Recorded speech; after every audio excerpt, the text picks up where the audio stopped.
All right, so Ole Gunnar Solskjaer just put out an interview with Gary Neville and the gang. And first of all, before we get into all the things that he discussed, I just want to mention I don't really know why they did this interview in the first place, especially with the timing of everything. Like, of course, they're going to be talking about Manchester United and their woes and all of this. And this interview is just really, really bad timing. I'm not really sure why they decided to do that. But anyways, a lot of big talking points. And we'll just go over like the biggest ones, starting with the Erling Haaland situation. So Solskjaer said that they could have bought him for around 20 million when he went to Salzburg.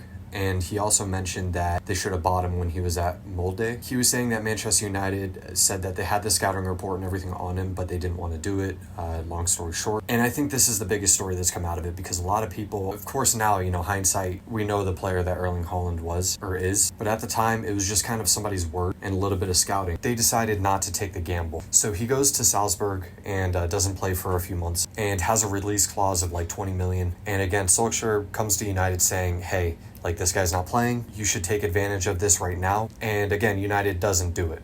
So then he goes off to Dortmund. So a lot of people, of course, as I mentioned before, hindsight is 2020. I remember during that time, I had no idea who this guy was. And I'm sure scouts, of course, know much more than we do, so they're probably aware of him.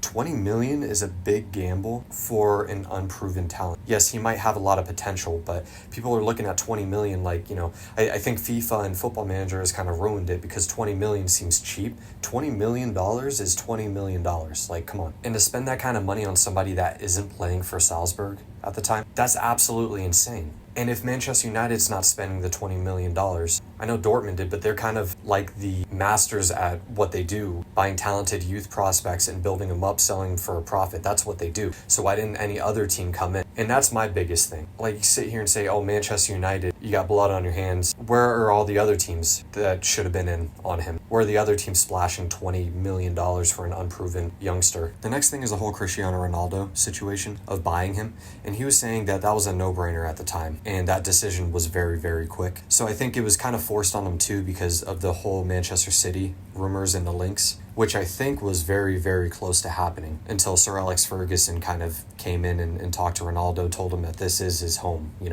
So he comes to United, and I think, this whole interview, Solskjaer was very, very tame. Like, I think that he could have went off the rails with a lot of things, and I think if he did, it would have been valid. But yeah, they signed Ronaldo, and you could tell he was kind of beating around the bush, but like, this wasn't a good signing. I think that they had a plan coming into the season, and Ronaldo came in, and it just kind of ruined everything that they were working on all preseason.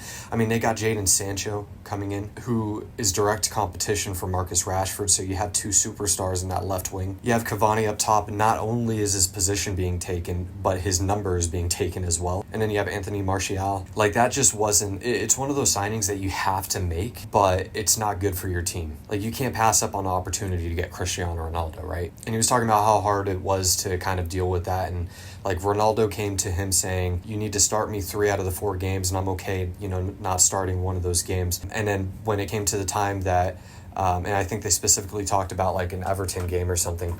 And when it came to the time that they didn't start him, he threw up a fight, wasn't too happy with it. And, Ronaldo isn't very good at hiding his emotions. Like, he wears his heart on his sleeve. So whenever he's on the bench, you're going to know that he's not happy. Like, it's just the way that he is. It's his flaw, But that's also the competitive nature of him. Like, he always wants to play. And it is what it is with it. And you got to be able to deal with it. But also, like, you got to be able to deal with a very bloated squad. You got 3 star strikers, albeit Martial has a lot of injuries, but he's supposed to be a star striker, so that's why I kind of add him into that. But yeah, he talked about how hard it was to manage with that specifically, and I definitely think Ronaldo coming in was the reason that Solskjaer was fired in the end. Not directly, but I think that signing kind of ruined everything and the plan that they had for the season. So anyways, moving on to another interesting talking point. He talked about the signing process and talked about how, like, at the end of the day, they had 5 players on the scouting list that the board would let the manager choose. And he was talking about how the whole process of it and how many hurdles you have to go through just to get a certain player. So I think that's his way of saying, at the end of the day, it's not really like up to him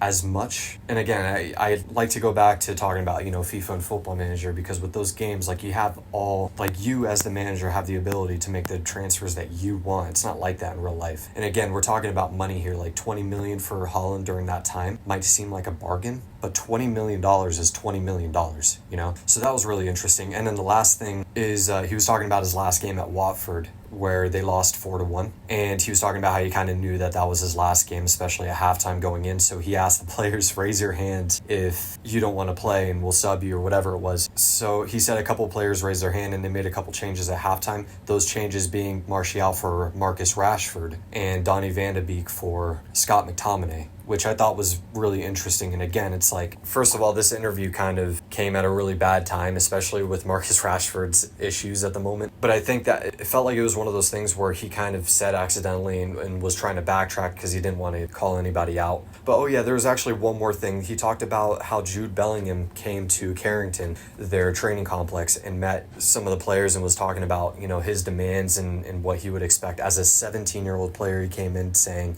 I want this many minutes, this and that. And Solskjaer talked about how mature he was for his age. I just want to say, like, the balls of a 17-year-old to come in to Manchester United and demand this and that. Like, I don't say that in a bad way at all.